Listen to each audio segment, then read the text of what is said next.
어저께 눈이 하루 종일 내려가지고 오래간만에 정말 눈이 하얀 세상이 되었습니다. 저는 미국에 잘 다녀왔습니다. 그래서 오늘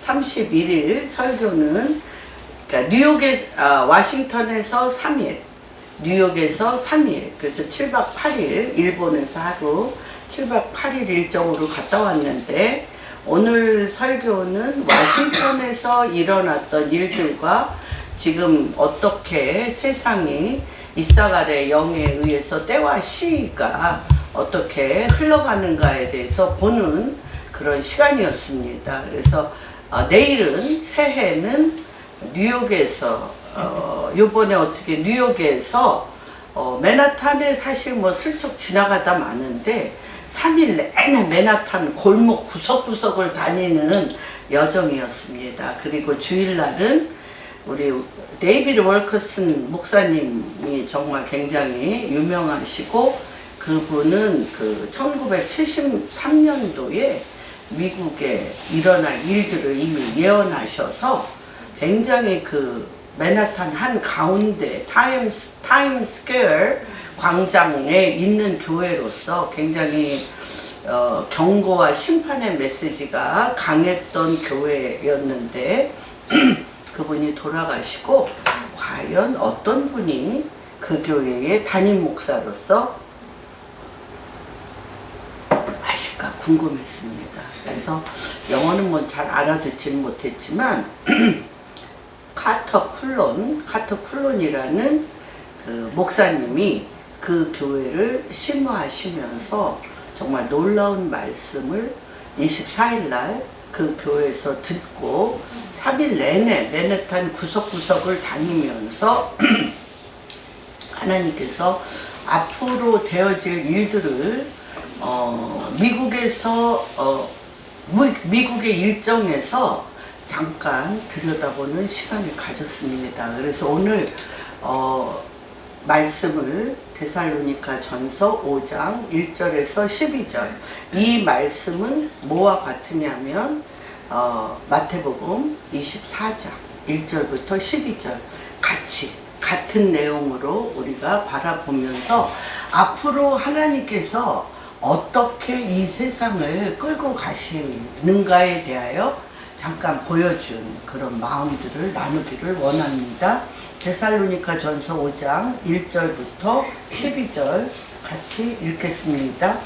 형제들아, 때와 시기에 관하여는 너희에게 쓸 것이 없음은 주의 날이 밤에 도적같이 이를 줄을 너희 자신이 자세히 알기 때문이라.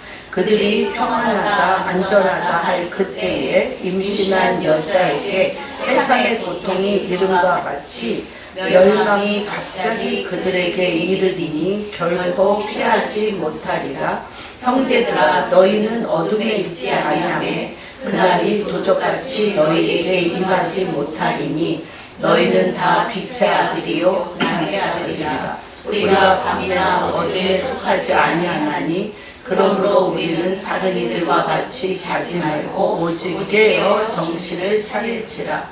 자는 자들은 밤에 자고 취하는 자들은 밤에 취하되 우리는 낮에 속하였으니 정신을 차리고 믿음과 사랑의 호심경을 붙이고 구원의 소망의 투구를 쓰자.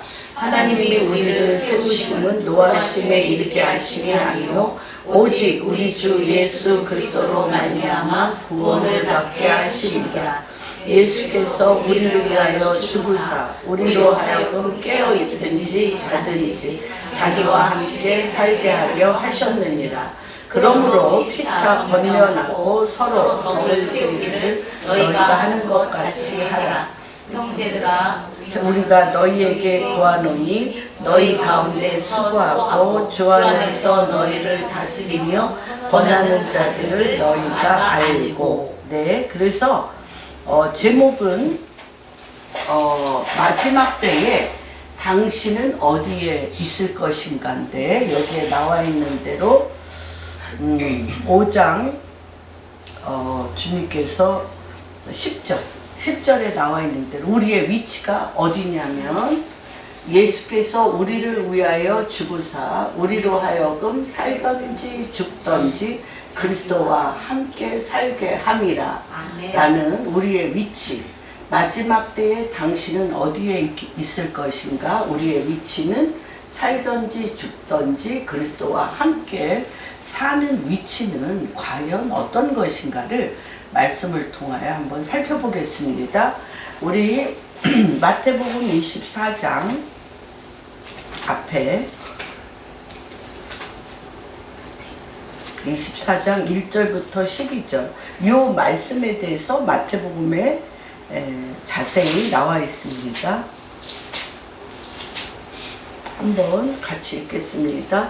예수께서 성전에서 나와서 가실 때에 제자들이 성전 건물들을 가리켜 보이려고 나오니 대답하여 이르시되 너희가 이 모든 것을 보지 못하느냐? 내가 진실로 너희에게 이르노니 돌 하나도 돌 위에 남지 않고 다 무너뜨려지리라. 예수께서 감람산 위에 앉으셨을 때 제자들이 조용히 와서 이르되 우리에게 이르소서 어느 때에 이런 일이 있겠사오며 또 주의 임하심과 세상 끝에는 무슨 징조가 있사오이까. 예수께서 대답하여 이르시되 너희가 사람의 의욕을 받지 않도록 주의하라. 많은 사람이 내 이름으로 와서 이르되 나는 그리스도라 하여 많은 사람을 미혹하리라. 난리와 난리의 소문을 듣겠으나 너희는 삼가 두려워하지 말라. 이런 일이 있어야 하되 아직 끝은 아니니라. 민족이 민족을 나라가 나라를 대적하여 일어나겠고 곳곳에 기근과 지진이 있으리니 이 모든 것은 재난의 시작이니라.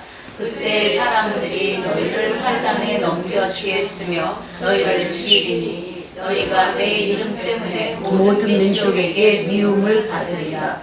그때 많은 사람이 실족하게 되어 서로 잡아주고 서로 미워하겠으며 거짓 선지자가 많이 일어나 많은 사람을 미혹하겠으며 불법이 성함으로 많은 사람의 사랑이 식어지리라. 그러나 끝까지 견디는 자는 구원을 얻으리라. 이 천국 복음이 모든 민족에게 증언되기 위하여 온 세상에 전파되리니 그제야 끝이 오리라. 우리 한번 저기로 다시 돌아가겠습니다.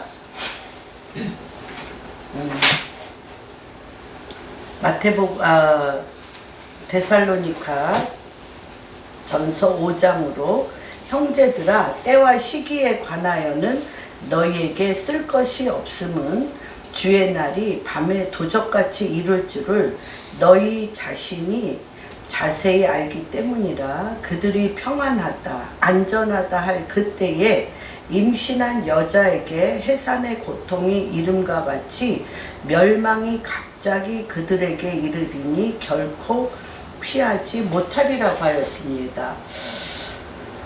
마지막 때 사람들이 그리스도의 재림의 날에 대한 말씀인데 주님은 도적같이 오신다고 말하고 계십니다. 그러므로 우리는 다른 이들과 같이 자지 말고 오직 깨어 정신을 차리라고 지금 경고하고 있습니다. 사람들이 평안하다 안전하다 할 때 온 세상은 평안과 안전을 이루기 위해서 온갖 일을 다 할 것입니다. 제가 한 15년 전인가 20년 전에 비너스 프로젝트라고 이미 미국에서 비너스 프로젝트라고 사람들이 안전하다 편안하다라는 것을 알게 하기 위해서 자연으로 돌아가면서 하는 그런 프로젝트를 미국에서 이미 계획하고 있는 것들을 제가 15, 16년 전에 공부한 적이 있는데 사실은 그렇게 해서 전 세계 지도자들이 온 세상에 함께 잘 지내는 화합의 순간이 이르렀다고 할 때가 올 것입니다. 그런데 아직 그런 때가 되지 않았지만 그런 때가 되리라고 말한다 할지라도 마태복음 24장 1, 2절에 예수님이 말씀을 하셨습니다. 뭐라고 말씀하셨냐? 24장에 예수께서 성전에서 나와서 가실 때에 제자들이 성전 건물을 가리켜 보이려고 나오니 성전 건물이 너무나 아름답기 때문에 이 성전 건물이 무너지거나 쓰러질 거라고는 전혀 생각지 않았습니다. 그래서 예수님한테 자랑하기 위해서 대답하이르되 이렇게 우리는 지금 이 성전에서 예배를 드리면서 이렇게 안전하고 편안하게 지내고 있지 않습니까? 라고 예수님한테 얘기했는데 예수님이 그 말씀에 대해서 뭐라고 대답을 하시냐면 너희가 이 모든 것을 보지 못하느냐? 내가 진실로 진실로 너희에게 이르노니 돌 하나도 돌 위에 남지 않고 다 무너뜨리라 이렇게 얘기하셨습니다. 그래서 AD 70년에 디토 장군, 로마 총독 디토 장군으로 말미암아 돌 하나에 돌도 남기지 않고 이 성전은 다 무너졌습니다. 돌과 돌을 굳이 막 이렇게 부서뜨렸던 이유는 돌과 돌 사이의 금으로 이것들을 이었기 때문에 그 금을 캐내기 위해서 돌과 돌 사이도 다 부셔서 금을 캐내는 그런 일들이 실질적으로 있었습니다. 우리가 맨하탄에 갈 때 우리 김명순 선교사님이 굉장히 예술가이기 때문에 목사님 보세요. 저 건물들이 하나도 같은 게 없어요. 마철루라고 하잖아요. 정말 기기묘묘하게 거기에 그쵸? 건물들이 너무 신기하고 너무너무 아름답게 우리가 있었던 워싱턴에서도 제일 좋은 호텔로 치는 그렇죠? 윌라드 인터컨티넨탈 호텔에서 있었습니다. 그리고 그 옆에가 백악관이고 그 백악관 옆에가 FRB 미 재무성 그 달러를 찍어내는 곳에 우리가 있었으면서 하나님이 이게 도대체 무슨 일이지? 왜 우리에게 이런 곳에 있게 하나라는 생각을 하고 그 윌라드 호텔의 복도가 굉장히 길어요. 굉장히 아름답게 길은 복도가 있는데 이 복도를 통해서 로비스트라는 말이 나왔다고 합니다. 왜냐하면 거기에서 뭐 에브라함 링컨이라든지 장관들이라든지 많은 정책과 많은 일들이 거기에서 통과되어야 되고 거기에서 결정되어야 하기 때문에 그 로비에 사람들이 그 리더들을 만나려고 쭉 앉아 있었던 거예요. 쭉 앉아서 사람들을 만나려고 했기 때문에 거기에서 저 사람들이 리더를 만나서 많은 일들을 결정하려고 하는 길목이다. 그리고 거기 앉아있는 사람들은 로비스트다라고 할 정도의 굉장히 중요한 그 호텔에 우리가 있었습니다. 제가 2007년에 요번에 굉장히 전혀 다른 시즌에 들어갔다는 것을 요번에 미국에 가서 제가 느꼈는데 미국에는 제가 4번째 방문이었습니다. 그래서 요번에 그 미국에 간 것은 뭐 한 15, 16년 만에 갔고 사실 미국에 대해서는 전 비전도 없고 미국에 대해서는 또 제 안에 무엇을 미국에서 저한테 말씀하실까에 대한 그런 내 안에 어떤 소망 그런 것이 없었는데 요번에 제가 그 윌라드 인터컨티넨탈 호텔에 들어감과 동시에 제 안에 정말 귀한 일이 여기에서 일어나겠구나 라는 마음이 들었습니다. 그러면서 제가 그 컨퍼런스 미국과 이스라엘과 한국이 컨퍼런스를 하게 되는데 이 세 나라는 그때 당시에 그러니까 할 때 나라를 처음 주님 앞에 봉헌할 때 어디에다가 그죠 이승만 대통령 때도 그 바이블 성경에 손을 얹고 나라를 주님 앞에 바쳤던 세 나라들입니다. 그런데 이 세 나라가 그 리더들과 함께 컨퍼런스를 하고 있는데 지금 미국은 엄청난 동성애의 어두움 가운데 있는 나라이고 지금 이스라엘은 가자 지구에서 하마스들의 그 모슬렘들의 공격을 받고 있고, 대한민국은 북한의 사회주의, 공산주의의 공격을 받고 있는 그런 3개국이 바로 그 로비스트가 모여서 결정하는 어떤 택, 하나님께서 어떤 일을 행하고자 하는 그 택 가운데서 컨퍼런스를 하는 것이죠. 그래서 도대체 이게 어떻게 미국의 이 가장 중요한 결정을 하는 어떤 영적 분위기가 되어져 있는 이런 데서 정말 아주 작은 단체, 이름도 없는 아주 작은 단체가 여호와의 숨겨진 태 속에서 보이지 아니한 히든 트레저, 그 숨겨진 보물처럼 어떤 새 일을 보이지 않게 행하고 있는 것에 대해서 제 안에는 굉장히 놀라운 순간이었습니다. 그래서 그것이 어떤 거와 되냐면, 제가 2007년에 이스라엘의 컨버케이션이라는 것은 레위기 23장에 너희는 성회에 나팔절에 성회에 모여 여호와께 너희 나라의 일을 와서 주님 앞에 아리라는 나팔절에 너희는 반드시 컨버케이션, 성회에 모여 여호와 하나님께 모이라고 할 때, 제가 그런 게 뭔지도 모르는 상태에서 그 성회에 갔습니다. 계속 오라고 어떤 분의 초청을 받고 갔는데, 이 성회의 취지도 모르고, 이 성회의 목적도 모르고, 이 성회가 어떻게 가는 줄도 모르고 가서 거기에서 앞에 나가서 강사로서 얘기를 해야 돼. 무지한 상태에서 얘기를 해야 돼.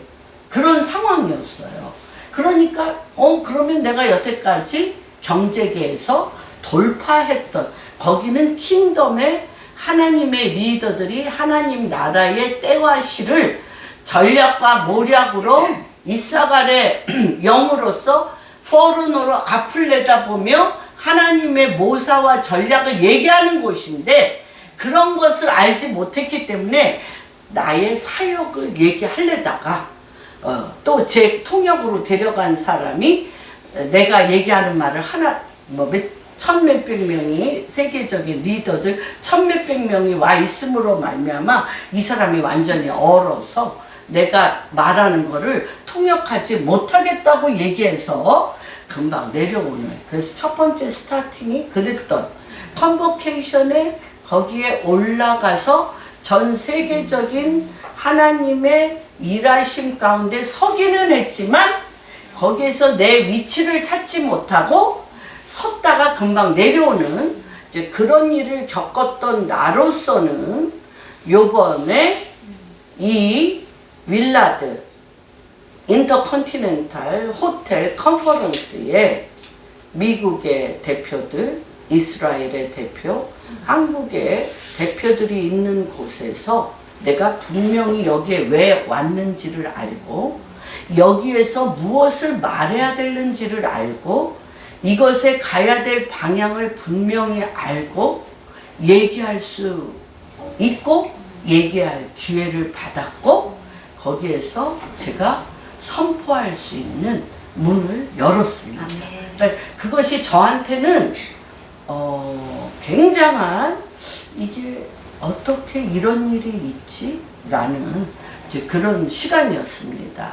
그러면서 지금의 때가 어떤 때인가, 아까 얘기한 대로 지금 하나님께서 이 모든 것 내가 진실로 너희에게 이르노니 돌 하나도 돌 위에 남지 않고 다 무너지는 세대인데, 요번에 그 미국에 가서 느낀 점은 뭐냐면, 우리가 꽃이 완전히 만개했잖아요.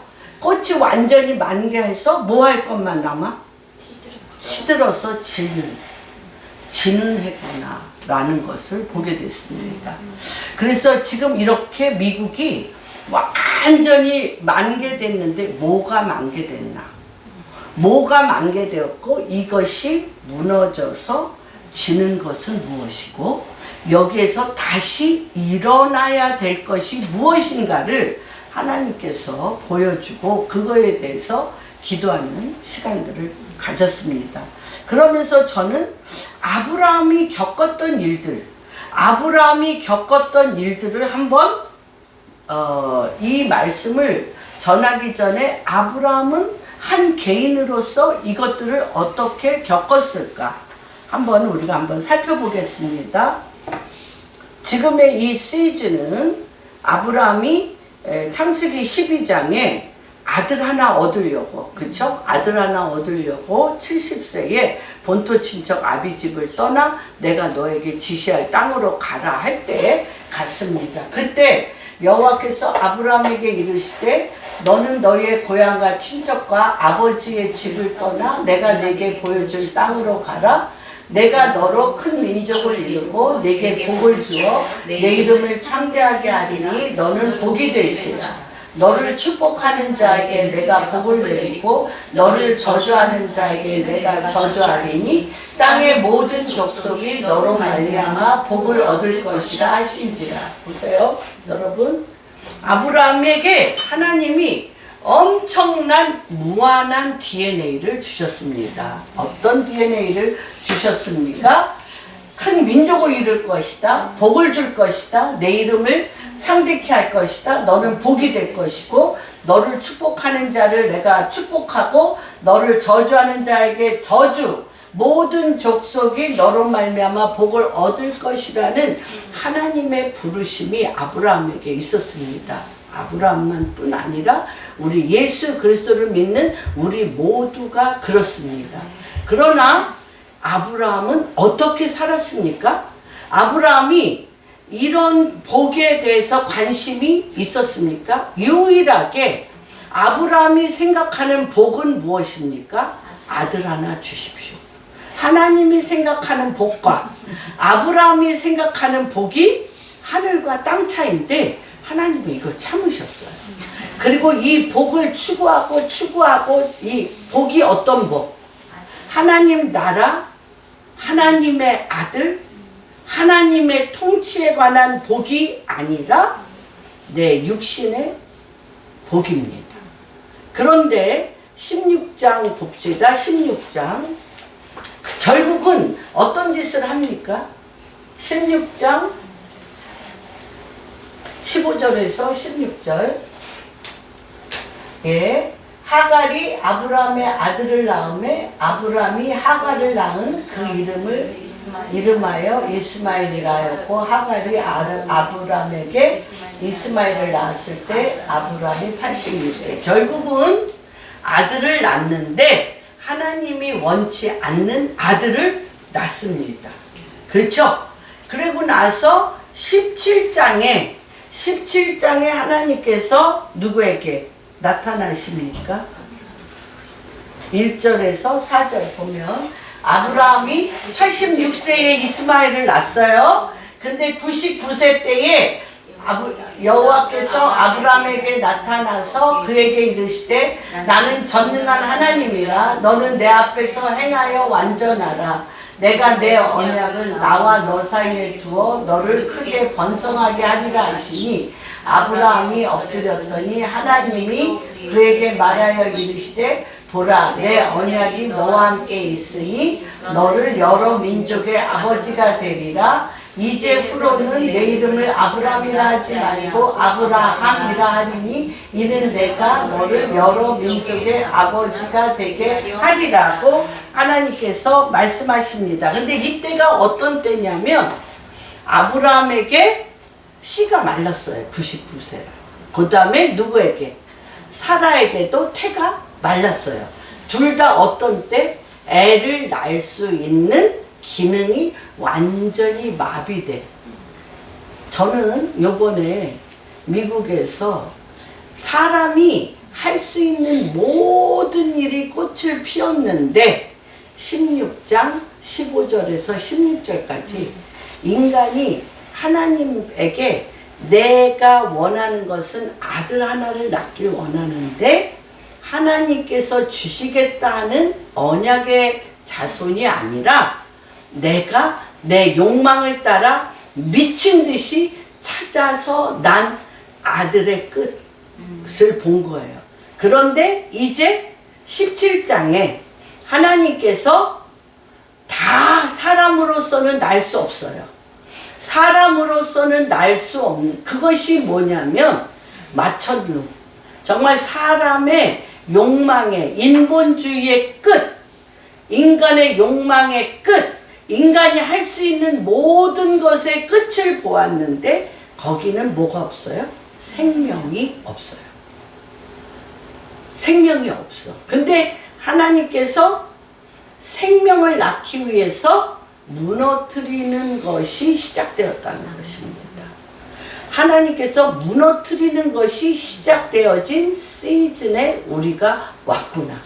그런데 이때 하나님께서 죽은 씨에게 하나님 당신께서 다시 불러서 나는 전능한 하나님이라 너는 내 앞에 서서 완전하라 하며 이들에게 유일하게 원하는 것이 무엇이냐면 그 이래도 네가 할 수 있는 기능이 아무것도 없는데 유일하게 할 수 있는 기능은 뭐냐? 하나님은 완전하시고 전능하시기 때문에 하나님이 행하시면 하신다는 믿음. 그 믿음 위에 움직이시는 시즌이 왔다는 것입니다. 그래서 하나님께서 여기에서 이런 때 이 아브라함이 어떤 것을 하기 시작하냐면 창세기 19장에 봅시다. 창세기 19장에 1절부터 읽어봅니다. 저녁 때 두 천사가 소돔에 이르니 마치 롯이 소돔 성문에 앉아있다가 그들을 보고 일어나 영접하고 땅에 엎드려 절하며 다시 얘기하면 19장에 소돔과 고모라가 멸망하는데 무슨 기능이 이 아브라함에게 회복이 되었냐면 여태까지는 너무너무 수동적으로 하나님이 아들만 낳게 해주셨으면 좋겠다. 아들만 낳게 해주셨으면 좋겠다라는 그 마음의 소원을 가지고 자기의 본능적인 노력을 했다면 여기에서 18장에 50명이라도 중보기도 하늘의 보좌 앞에 소돔과 고모라에서 롯을 구해달라라는 중보기도의 회복이 일어납니다. 다시 얘기하면 하나님께서 이 사람에게 준 하나님의 기능이 회복이 됩니다. 회복이 됩니다. 무슨 말인지 이해가 되십니까? 그 다음에 20장에 보면 아직도 그런데 아직도 이 누구에게 그 아브라함에게 기능이 회복이 안 됐어요. 기능이 회복이 안 됐는데 그 기능이 뭐냐면 20장에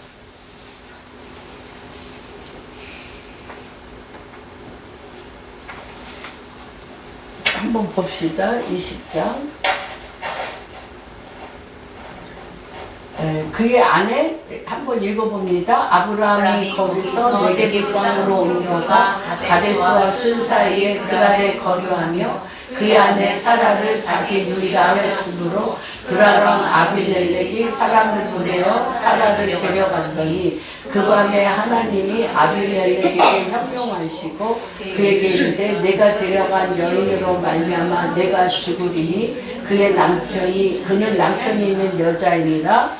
아비멜렉이 그의 아내 그에게 가까이 하지 아니하므로 그가 대답하되 주여 주께서 의로운 백성도 멸하시나이까 그가 나에게 이는 내 유이라 하지 아니하였나이까 그 여인도 그는 내 오라비라 하셨사오니 나는 온전한 마음과 깨끗한 손으로 이렇게 하였나이다. 하나님이 꿈에 또 그에게 이르시되 내가 온전한 마음으로 이렇게 할 줄을 나도 알았으므로 너를 막아 내게 범죄하지 아니하게 하였나니 여인에게 가까이 하지 못하게 함이 이 때문입니다. 이제 그 사람의 아내를 돌려보내라. 그는 선지자라. 그가 너를 위하여 기도하리니 내가 살려니와 내가 돌려보내지 않으면 너와 내게 속한 자가 다 반드시 죽을 줄 알지. 아비멜렉은 열국의 아비예요. 그러니까 아비멜렉이 아니 아브라함은 열국의 아비예요. 아비멜렉은 누구의 복을 받아야 될 사람이에요? 아브라함의 복을 받아야 될 사람. 근데 이 바벨론 시스템에서는 눌려서 완전히 눌려서 아브라함이 아비멜렉을 두려워하여 아내를 누이라고 하며 계속 거짓말한 거잖아요. 거짓말하고 속이고 두려워 떨고 있어요. 근데 하나님이 거기에서 축복의 통로로 서야 될 아브라함이 그 DNA가 그의 온전한 하나님의 부르심의 DNA가 회복되지 않았기 때문에 축복권이 다시 얘기하면 생명을 날 수 있는 축복권을 닫아놨어요. 그래서 아비멜렉과 그 여종들에게 모든 자녀를 낳지 못하게 했어요. 그런데 주님이 이 아비멜렉이 의로운 사람이기 때문에 그리고 또 우리가 지난주에 여러분들이 굉장히 좋은 시간을 보냈죠. 제가 미국에 갔을 때 회개 다시 얘기하면 자기 마음을 오픈했어요. 내가 왜 내 아내를 누이라고 했냐면 무서워서 두려워서 죽을까봐 응? 이 아내가 너무 예쁨으로 자기를 죽일까봐 내가 두려워서 자기를 오픈했잖아요. 그리고 뭐 했어요? 회개한 거죠. 하나님 앞에 아비멜렉 앞에 자기가 회개한 거예요. 그래서 내가 그랬는데 이때 하나님께서 질서를 정확하게 해주시잖아요. 그는 선지자라. 그는 선지자인데 그가 입을 열어 아비멜렉과 그 여종들의 태를 열어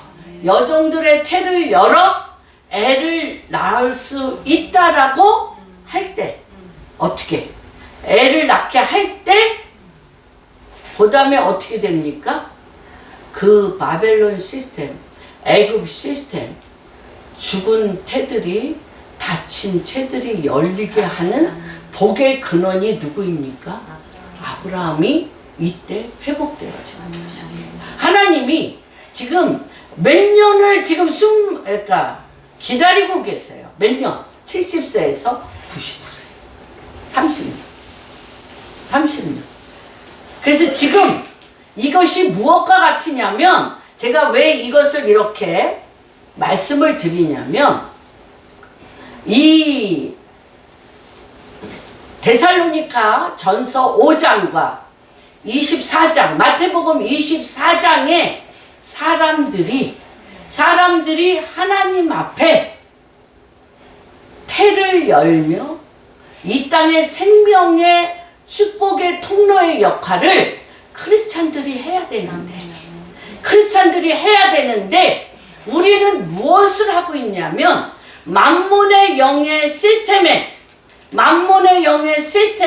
마천루를 하면서 수도 없는 아름다운 성전과 아름다운 빌딩과 개인주의와 돈으로 이 모든 세상을 세상 사람들보다 더 세상 사람들과 같이 하고 있다는 거예요. 하고 있기 때문에 그것에 근데 더 이상 올라갈 데가 없어. 올라갈 데가 없는 지경에 있어서 부작용이 너무너무 많이 일어나고 있는데 가장 큰 부작용은 공성애, 쾌락의 끝, 그쵸? 죽음의 끝, 독의 끝. 그 다음에 이스라엘 같은 경우도 사실 그때 부처님에게 가자 지구에 있는 젊은이들이 뉴에이지 운동을 하면서 거기서 부처한테 절을 하면서 환락 가운데 있었을 때 공격을 받았거든요. 지금 우리 대한민국 교회도 어디에다가 포커스를 맞췄냐는 거예요. 하나님께서 어디에다 포커스를 맞췄기 때문에 무너지는 소리를 우리로 하여금 듣게 하느냐. 그래서 하나님께서 지금 우리의 본질적인 데스티니, 본질적인 우리의 부르심의 회복이 무너짐 가운데 세워짐이 같이 일어나고 있다는 것입니다. 여기에서 하나님께서 그는 선지자라. 그래서 이 아브라함이 아비멜렉과 이 가족, 이 모든 여종의 태를 축복할 때 그 태가 열렸고요. 그것이 그 기능, 그 DNA의 기능이 회복이 됐을 때 21장에 기이한 일들이 일어납니다. 이것이 지금 제가 이것을 이 아브라함의 생애를 통해서 데살로니가 전서 5장과 마태복음 24장을 지금 제가 대비시킵니다. 무엇이 우리에게 회복돼야 되는지를 대비시켜서 한번 바라보기를 바랍니다. 21장에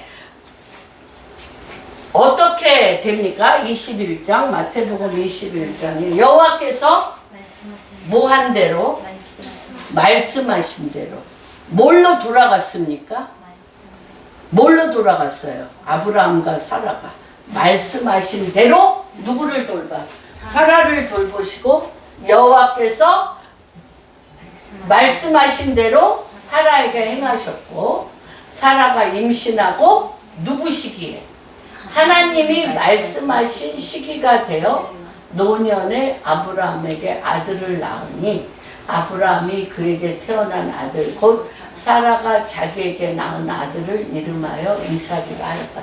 지금 이제 요때로 우리가 완전히 바뀌는 시즌에 들어갑니다. 하나님께서 1절 하나님께서 어떻게 말씀하신 대로 하나님께서 말씀하신 대로 사라를 돌보시고 여호와께서 말씀하신 대로 사라에게 행하시고 사라가 임신하고 하나님이 말씀하신 시기 내 때와 시기가 아니에요. 내 때와 시기가 아니에요. 하나님이 말씀하신 시기에 아들을 낳는. 그래서 지금 저는 요걸 보고 온 거예요. 야, 21장 1절 2절의 시기가 지금 되었구나. 여호와께서 말씀하신 대로 사라를 돌보시고 여호와께서 말씀하신 대로 사라에게 행했고 사라가 임신하고 하나님이 말씀하신 시기가 되어 노년에 아브라함이 아들을 낳는 이 아들, 이게 재림입니다. 예수님의 재림이 이렇게 되어지는데 그 전에 우리는 지금 무엇을 잊어버렸습니까? 하나님의 말씀을 안 들었어요. 여호와의 돌보심 안에 우리가 안 들어갔습니다. 여호와께서 말씀하신 대로 사라가 행하지 않았습니다. 그렇기 때문에 생명의 씨를 낳을 수가 없고 말씀하시는 하나님의 시기에 재림의 준비가 되었는가를 지금 그 미국의 교회들과 한국의 교회가 또 이스라엘이 함께 들여다보며 우리가 지금 무엇을 준비해야 되는지를 찾아보는 시간입니다.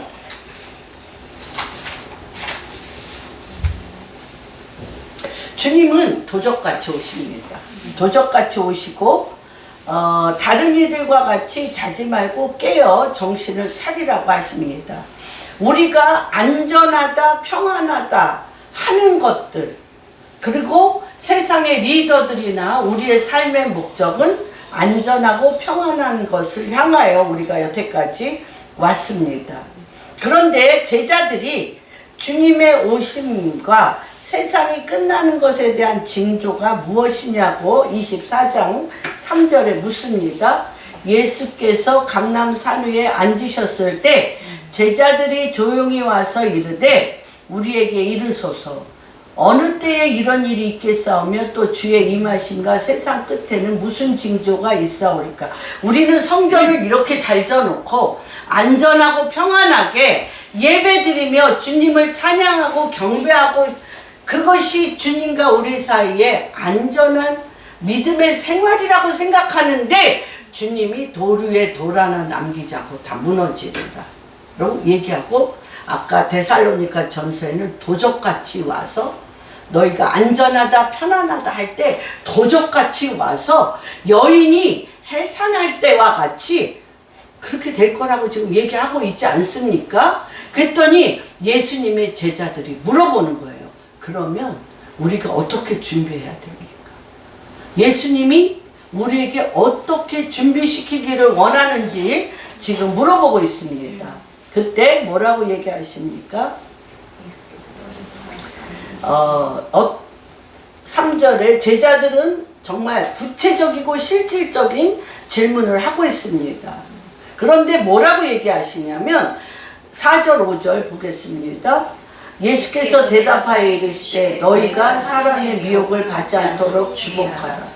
많은 사람이 내 이름을 와서 나는 그리스도라 하여 많은 나를 미혹하리라. 난리와 난리의 소문을 듣겠으나 너희는 삼가 두려워하지 말라. 이런 일이 있어야 돼. 아직 끝은 아니니 민족과 민족을 나라와 나라를 대적하여 일어나겠고 기근과 지진이 있으니 이 모든 것이 재난에 시작됐습니까? 안 됐습니까? 시작됐죠. 시작됐습니다. 우크라이나 사태 또는 곳곳에 우리나라도 안전하지 않고 대만도 안전하지 않고 그렇습니다. 그런데 왜 이런 일이 일어나고 우리는 미혹에 빠져 있냐면 어떻게 이런 것들에 우리가 잠자고 있느냐는 것입니다. 어떻게 깨어 있는 것은 어떤 거고 잠자고 있는 것은 어떤 건지에 대하여 그 차이를 분별할 수 있겠습니까? 하나님의 영을 따르는 존재와 마귀의 조정을 따라 하나님을 흉내내는 존재를 우리는 분별해야 됩니다. 하나입니다. 뭐냐? 구약의 사단의 정체와 방법, 사고방식에 대한 내용, 이사야서 14장 보겠습니다. 12절에서 15절. 어디로 끌고 갑니까? 미혹하는 거짓 선지자들과 사단은 우리를 어디로 끌고 갑니까? 봅시다. 12절 시작. 너 아침의 아들 계명성이여 어찌 그리 하늘에서 떨어졌으며 너 열국을 엎은 자여 어찌 그리 땅에 찍혔는고 내가 내 마음에 이르기를 내가 하늘에 올라 하나님의 무별 위에 내 자리를 높이리라. 내가 북극 지폐의 상에 앉으리라. 가장 높은 구름에 올라가 지극히 높이와 같아지리라 하는도다. 아멘. 이것은 뭐냐면 아침의 아들 계명성이 어찌 그리 하늘에서 떨어졌느냐? 내가 내 마음에 이르기를 내가 하늘에 올라 하나님의 묵별 위에 내 자리를. 사탄의 신학의 초점은 자기 자신에게 있습니다. 어떨 때 우리가 거짓 선지자한테 미혹당하냐? 내 포커스가 자기 자신에게 올 때. 사탄의 신학은 다 자기 자신에게 돌아올 때입니다. 에덴 동산에서 마귀가 뱀이 했던 짓이 뭐냐? 뱀이 했던 짓이 뱀의 신학이 뭐예요? 하나님이 너에게 뭐라고 얘기했느냐라고 얘기할 때 저 선악과를 따먹지 말라고 얘기했다. 그렇게 얘기하죠. 그런데 그 말을 네가 왜 들어야 돼? 그 좁은 선악과를 따먹지 말라는 하나님의 명령의 좁은 그 시스템에 네가 왜 들어가야 돼? 너도 하나님같이 눈이 밝아져서 하나님처럼 옳고 그름을 판단하며 네가 하나님이 돼서 네 세계를 네가 만들어가지고 네 세계에 네가 하나님이 돼서 네가 조정하고 네가 네 자기 자신이 내 인생을 내가 구축하며 내가 내 성을 쌓아야지. 이게 뱀이 했던 것입니다. 그러니까 그때나 지금이나 계명성 뭐예요? 내가 북극의 가장 높은 지위에 하나님처럼 올라가서 내가 나됨을 내가 증명하면서 내가 나를 이루리라. 이것이 마천루. 그렇죠? 이것이 모든 개인주의. 이것이 만몬의 영으로서 자기 성을 쌓아서 모든 벽들을 쌓아 차단하고 자기 스스로 고립되어 거절감과 또는 교만과 거기에 내가 나를 갇히게 되어 이게 사탄의 신앙입니다.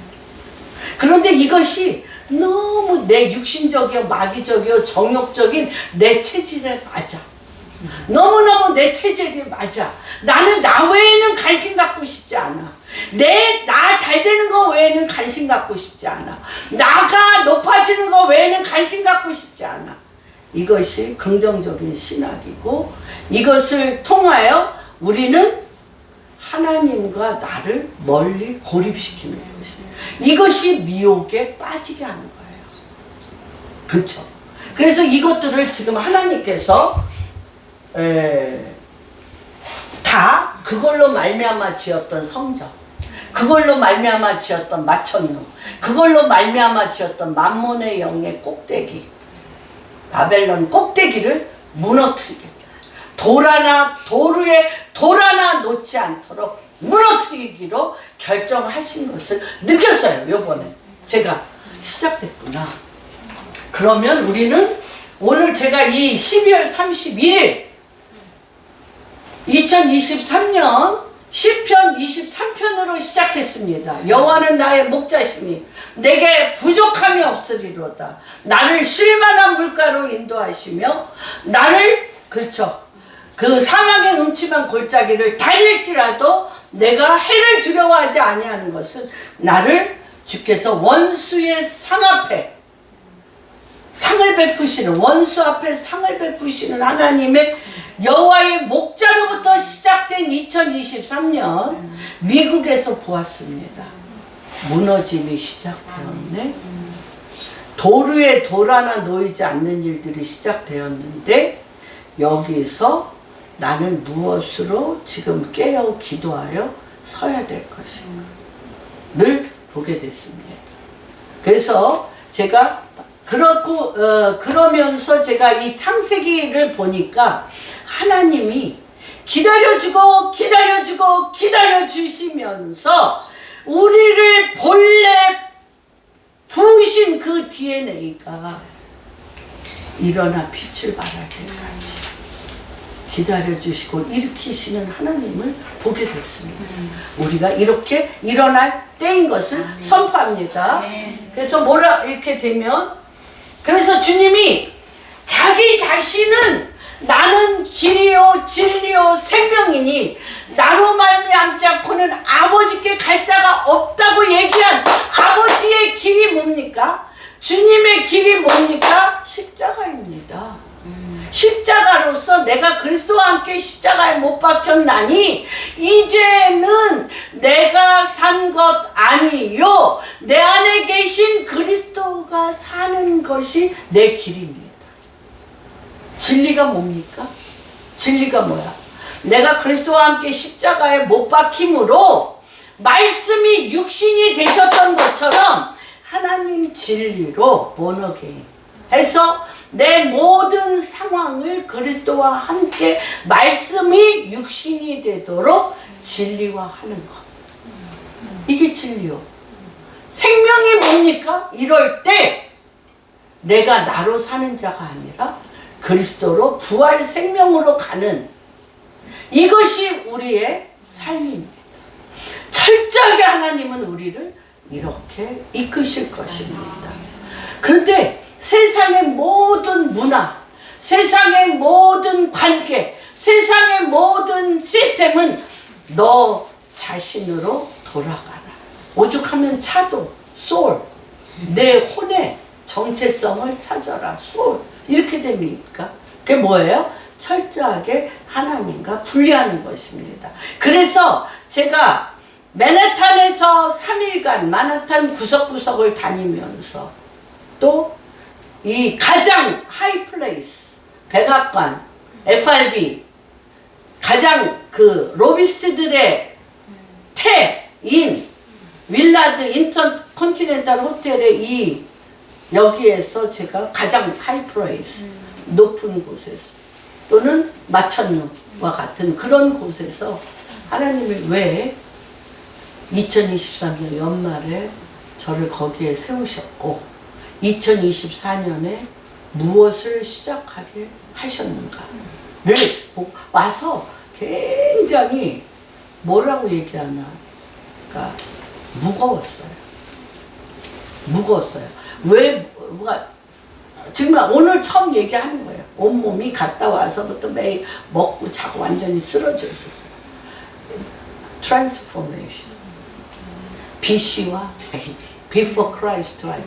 하나님께서 지금 완전히 하나님에 속한 자, 십자가의 길을 가며 성육신 되어지며 부활 생명으로 그리스도한테 완전히 붙어 있는 자를 구별하는 시즌이라는 걸 알았어요.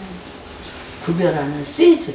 내일은 그렇게 하려면 어떻게 사는가에 대해서 말씀을 나누겠습니다. 그래서 주님은 어떤 자냐? 주님은 철저하게 우리를 어떻게 하느냐면 요한복음 10장 11절. 여러분, 우리가 이걸 알아야 돼요. 모든 힘의 근원이 누구예요? 그리스도예요. 그리스도기 때문에 그분 안에 속한 것이 가장 파워풀한 거예요. 나로 돌아오면 빈 껍데기. 자기 자신한테 그렇게 돌아오고 싶은데 자기 자신한테 돌아오면 빈 껍데기, 사망. 그 안에 힘이 없는데 그렇게 내 자신을 찾으려고 죽었대는데, 그리스도와 함께 십자가에 못 박혀 죽었대는데 왜 이렇게 죽은 자를 살리라고 난리를 부리는 거야? 어떻게 하자는 거야? 보세요. 10절 시작. 도둑이 오는 것은 도둑질하고 죽이고 멸망시키려는 것뿐이요 내가 온 것은 양으로 생명을 얻게 하고 더 풍성히 얻게 하려는 것이라. 나는 선한 목자라. 선한 목자는 양들을 위하여 목숨을 버리거니와 싹구는 목자가 아니요 양도 제한이 아니라 이리로 오는 것을 보면 양을 버리고 달아나나니 이리가 양을 얻어가고. 여러분, 나로 돌아가면 이리에게 먹히는 거예요. 여호와한테 먹히는 것을 보게 됩니다. 그래서 초점을 우리가 사탄의 신앙은 자기에게 초점을 두지만 그리스도의 신앙은 우리가 먼저 구원을 받고 치유받는 시간이 필요합니다. 치유를 받은 후에 일정 기간 하나님께 우리의 영적, 물리적 필요에 대한 간구의 시간, 성숙 단계의 시간이 있고, 우리가 성숙해지면 초점이 바뀌어 내 뜻이 아닌 하나님의 뜻을 구하게 됩니다. 초점이 역전되어 주님, 제 삶을 어떻게 사용하사 주님을 모르는 이들, 그리스도의 영을 통하여 영생을 보내야 하는 이들을 구원해 주세요. 하나님, 제 인생 기름 부어 주세요. 다윗의 열쇠, 치유의 목소리로 저를 세워주세요. 그리스도의 초점은 누구에게 있습니까? 자기 자신에게 있는 게 아니라 이웃에게 있습니다. 아버지께서 나를 보내신 것과 같이 나도 너희를 보낸다고 요한복음 2장 20장 21절. 그렇기 때문에 우리가 아버지께서 그리스도를 우리에게 보낸 것처럼 그리스도도 우리 이웃, 예수를 믿지 않은 자들에게 보내는데, 이거는 내가 있으면 못 갑니다. 그래서 마태복음 10장 38절에 자기 십자가를 지고 나를 따르지 않는 자는 내게 합당하지 아니하다. 궁극적으로 다른 이들을 위해 주님의 뜻에 내가 순복해야 되는 것입니다. 앞으로 자기 중심적인 신학은 지금도 계속 늘었지만 앞으로도 계속 늘 거고, 교회들이 자기 중심적인 신학의 설교를 하지 않으면 교회에 가기가 싫죠. 재미가 없죠. 설교가 재미가 없어요. 제가 요번에 타임스퀘어에서 설교를 듣는데 10분의 1도 못 알아들었어요. 통역이 없기 때문에. 두 가지 카터 콜론의 이 목사님의 두 가지의 너무너무 놀라운 걸, 야, 어떻게 크리스마스 이브에 저런 설교를 할 수 있나 했는데, 그게 뭐냐면 철저하게 갈라놓으셨어요. 어떻게 갈라놨냐? 예수님의 100% 인성, 100% 신성. 그러니까 마리아, 주의 계집종이오니 주의 뜻이 일어나시옵소서. 주의 뜻이 이루어지리라고 했던 내 육신을 가진 이 몸이, 이 인성이 이 땅 위에서 내가 할 일에 마리아 사이드. 그 다음에 이 인성 100% 주님 앞에 순종함으로 말미암아 신성 100% 하나님이신 그리스도로 나타나는 게 뭔지를 설교가 이걸 쫙 가르는 거예요. 이걸 쫙 가르는, 난 그런 설교 처음 들어봤어요. 그리고 또 C.S. 루이스가 뭐라고 얘기를 했냐면, 예수 그리스도 하나님이, 여러분 이 생각 한번 해봤어요? 왜 C.S. 루이스가 주님을 그렇게 부인하다가 이가 하나님을 완전히 미쳐버렸냐면, 영안에서 느낀 거죠. 뭘 느꼈어? 예수님이 하나님이시면서 인간으로 말구유에 태어나실 때 모든 우주 만물이 스톱! 다 멈췄다는 것이에요. 전지전능하신 하나님이 내려오셨기 때문에.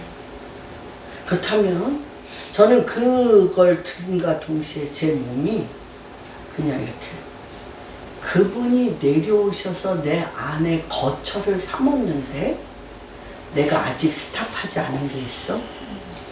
육신적인 걸 내가 아직 스탑하지 않고 있어? 아직도 자아로서의 내 욕망을 스탑하지 않고 있어?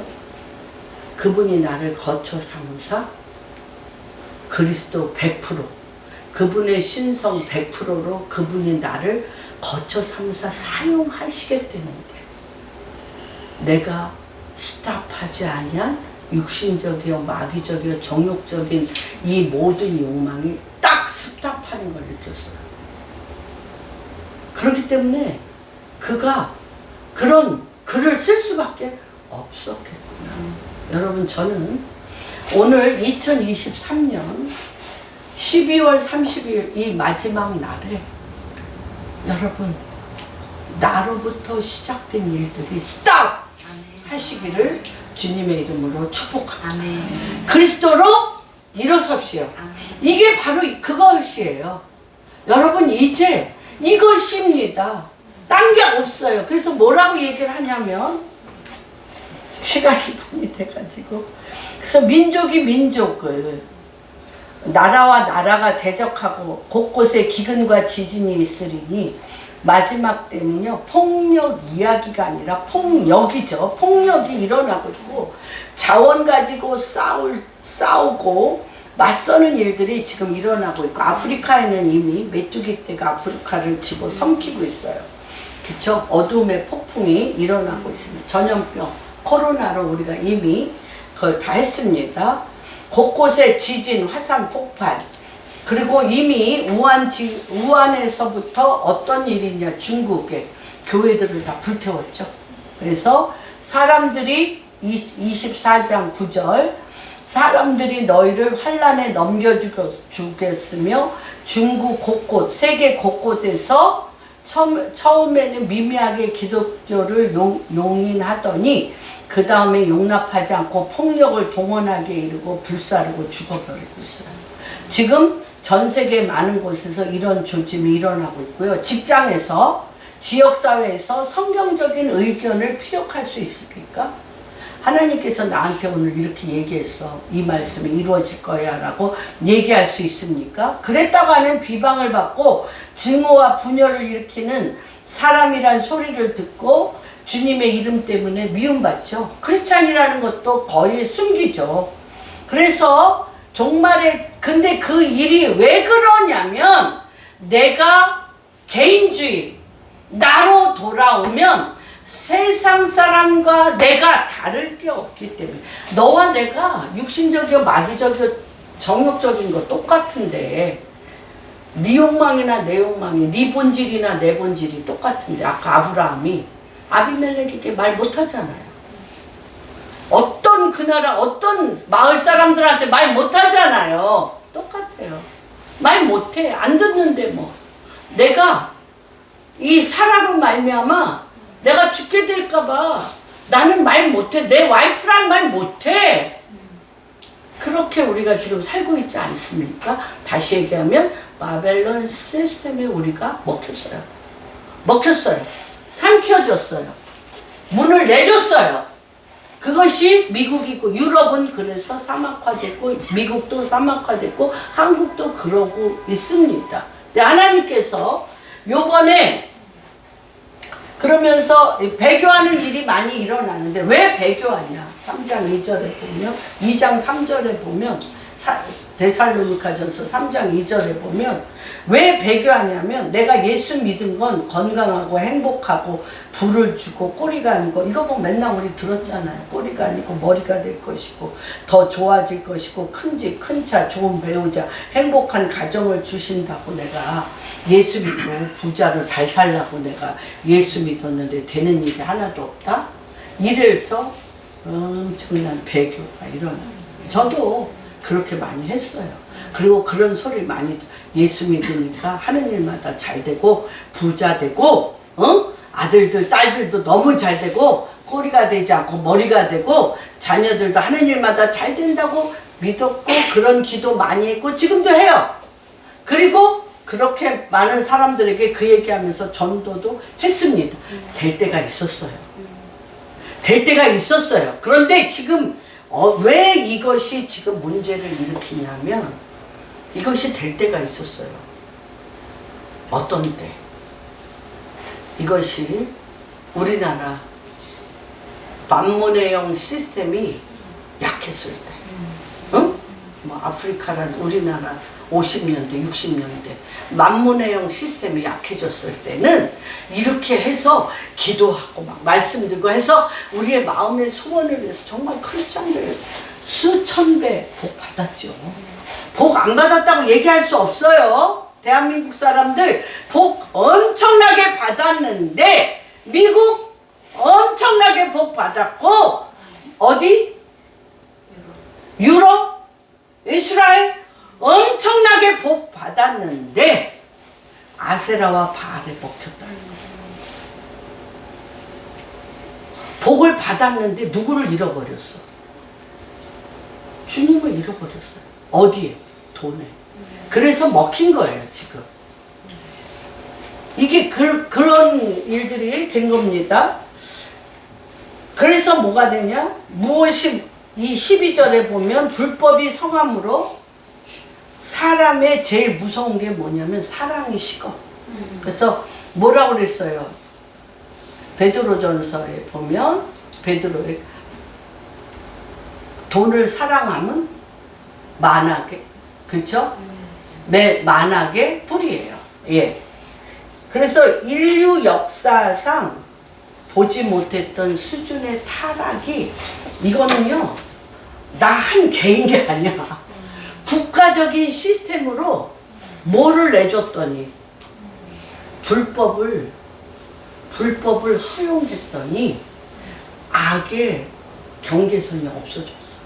여러분 제일 무서운 게 뭐냐면 악의 전 세계에 악의 시스템이 그냥 무너져서 물밀듯이 악이 들어오고 있어요. 그렇기 때문에 내가 조용히 예배드리고 기도하고 얌전하게 안전하게 내가 신앙생활이 안 되는 시대에 살고 있어요. 그렇게 할 수가 없어요. 예를 들면 이제 내일 설교할 건데 예를 들면 출애굽했어요. 만나와 메추라기 만나와 메추라기 옷이 40년간 헤어지지 아니하고 구름기둥과 불기둥으로 주님이 우리를 보호하셨어요. 그런데 그것이 감사하지 않아. 지겨워. 왜 고기 안 줘? 내가 그 좋아하는 것들 왜 안 줘? 이러면서 내 안에 원통함과 분함이 쌓였어요. 근데 그 뒤에 누가 우리를 잡아먹으려고 기대해 가고 있어요? 아말렉. 아말렉이 똑같아요. 우리가 하나님 앞에 기도하면서 무엇을 먹을까, 무엇을 입을까? 거기에 나 자기 중심적으로 이걸 했어요. 해고 하나님이 해주셨어요. 복 많이 받았어요. 그런데 전 세계가 뭘로 왔어요? 아말렉, 하마스, 악의 제국이 덮었어요. 그래서 상상할 수도 없는 악의 제국이. 그래서 저는 이렇게 생각했습니다. 우리가 이 계시록에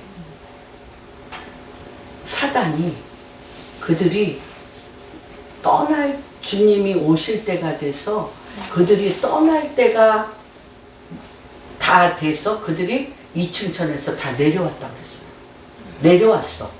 내려와서 그들이 벌이는 악의 축, 악의 경계선이 무너진 악의 축, 폭력, 살인, 협박, 죽음, 마약, 이것은요 이제 통제가 안 돼요. 통제가 안 돼. 그냥 쓰나미같이 휩쓸어 가. 쓰나미같이 휩쓸어 가는 시대에 우리 젊은이들이 있는 거예요. 근데 하나님께서 지금 뭐라고 얘기하냐면, 아까 얘기했죠? 주님은 이때 어떤 일을 시작하시냐면 나한테 붙는 자를 찾는다. 나한테 붙는 자, 철저하게 나한테 붙는 자, 돈도 많이 벌고 세상적으로도 성공하면서 하나님을 찾겠다? 안 돼요. 이제 그런 시즌이 아니에요. 하나님 앞에 철저하게 붙으셔야 돼요. 그래서 어떤 역사가 일어나냐? 그래서 하나님께서 13절에 봅시다. 13절. 끝까지 견디는 자는 구원을 얻고 천국 복음이 모든 민족에게 증언되기 위하여 온 세상에 전파될 때 그때야 끝이 오는데, 이때 어떤 역사가 반드시 마지막 때 교회는 승리할 것이고요. 전능하신 하나님의 영으로 백성들이 능력을 받을 때, 이게 요엘서예요. 지금이 요엘서의 때예요. 요엘서. 그래서 요엘서 2장 28절. 그래서 여러분 내일은 그거에 대해서 이제 할 거예요. 이 구조가 너무너무 엄청난 거예요. 누구는? 여호수아는 적들과 철저하게 싸우는데, 모세는 르비딤에서 손을 들고 주님 앞에 기도. 이 구조가 있는 자만이 살아남아요. 여러분.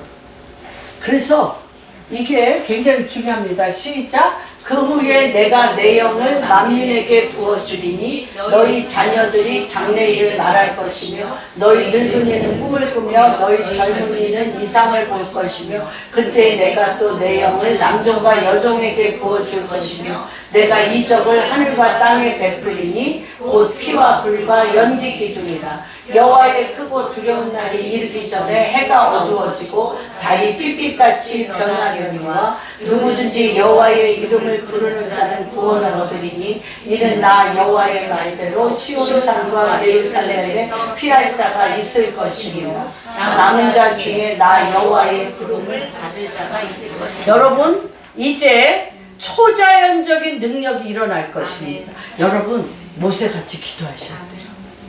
그리고 주님이 주시는 능력으로 여호수아와 같이 싸우시고 세상 일가운데 리더가 되시고, 모세와 같이 기도할 때 세상이 초자연적인 능력으로 일어날 것이며, 하나님께서만 주실 수 있는 용기를 갖게 되며 말에 능력이 더할 것이며 눈에는 빛을 발하게 될 것이며, 일어나서 개미 소리만 하게 예수 믿어볼래? 이거 갖고 안 되죠. 못하죠? 예수 믿으면 좋은데. 이렇게 전도 안 되는 시즌이에요. 누구로부터?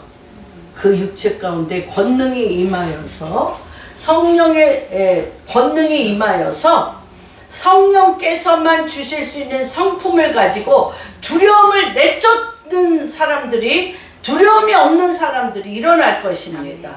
일어나서 온 세상에 예수 그리스도가 만유의 주이시며 천하에 다른 구원의 이름은 없다고 선포할 이 배서부터 능력이 일어나는 시즌에 여러분이 있습니다. 그래서 이것이 사도행전 똑같아요.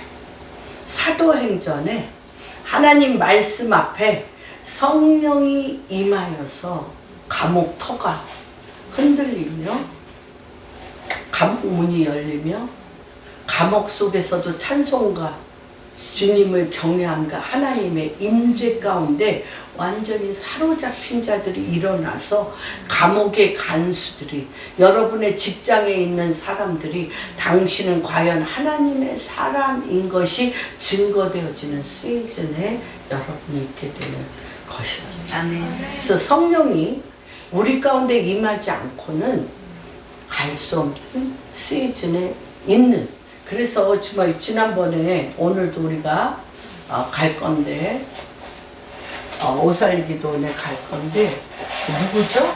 그 저기 목사님 아들이시던데, 어? 그 목사님 아들이 막 정말 그분뿐만 아니라 여러 40대, 30대, 40대 젊은이들이 주여 오늘 이 말했던 뜨거운 불같은 성령을 주십시오. 우리 조상들이 1910년에 부르짖었던, 우리 조상들이 1950년에 불 속에라도 들어가고 물 속에라도 들어가면서 복음을 전했던 그보다 더 뜨거운 성령으로 우리 젊은이들이 일어나게 하십시오 하고 울면서 선포하는 그 시즌이 여러분 됐습니다. 이게 왜 엄청나냐면 아까 제가 말씀드렸죠. 사람의 힘과 능으로는 애를 못 낳아. 누가? 아브라함과 사라가. 태도 말랐고 씨도 없어.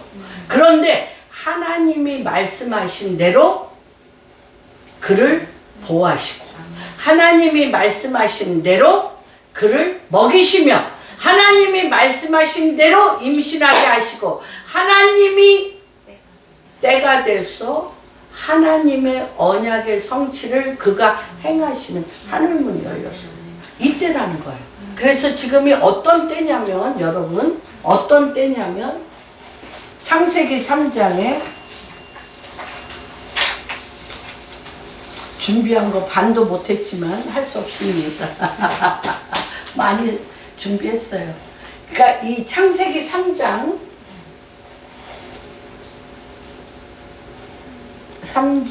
26절인가?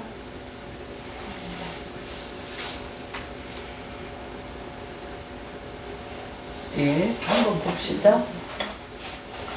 예, 24절. 이같이 하나님이 그 사람을 쫓아내시고 에덴 동산 동쪽의 그릇들과 두루두는 불칼을 들어 생명나무 지켰다고 그랬잖아요.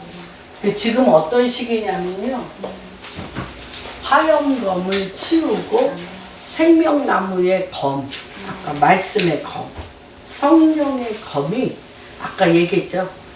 예수 그리스도께서 길이요 진리요 생명이라고 얘기하신 것은 십자가의 길을 가. 십자가의 길이 뭐예요? 나는 그리스도와 함께 십자가에 못 박혀 죽었나니 죽은 자가.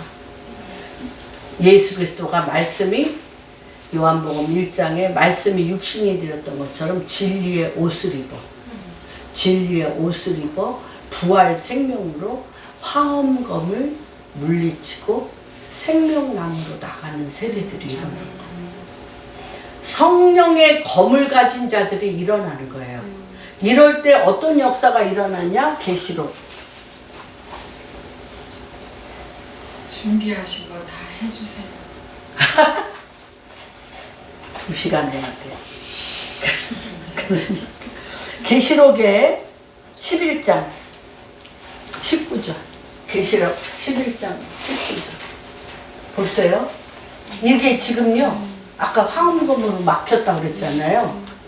지금 시즌이 여러분 기도만 기도하면 성령이 그 육체 가운데 붙는 시즌이라니까. 그래서 어떻게 돼? 하늘의 성전이 열리니 성전 안에 하나님의 언약궤가 보이며 번개와 음성과 우레와 지진과 진동합니다. 지금 전 세계가 진동하고 있어요. 진동하는데 거기에 어떤 자가 서 있어? 성령의 검을 가진 생명나무를 먹는 자들이 서 있는 거예요. 여러분, 저는 오늘 우리 정말 할렐루야 안 자고 열심히 들어서 감사한데 우리 동석이가 그런 사람이 될 것이고, 우리 정말 오늘 처음 예배에 참석한 한 분 한 분이 그런 세대에 있습니다. 말세 중에 말세인데 완전히 주님이 당신의 것으로 십자가를 통과하여 말씀이 육신이 되어 부활 생명으로 하늘에 속한 언어와 하늘의 권능을 입어 육체 가운데 그 육체 가운데 주의 영이 임하여서 예언을 하며 말씀을 하며 세상이 알 수 없는 길을 여는 자들이 일어났습니다. 그런 자들이 일어나서 하나님 이제 당신의 일을 온전히 이루시는 시대가 되었음을 선포합니다. 아멘.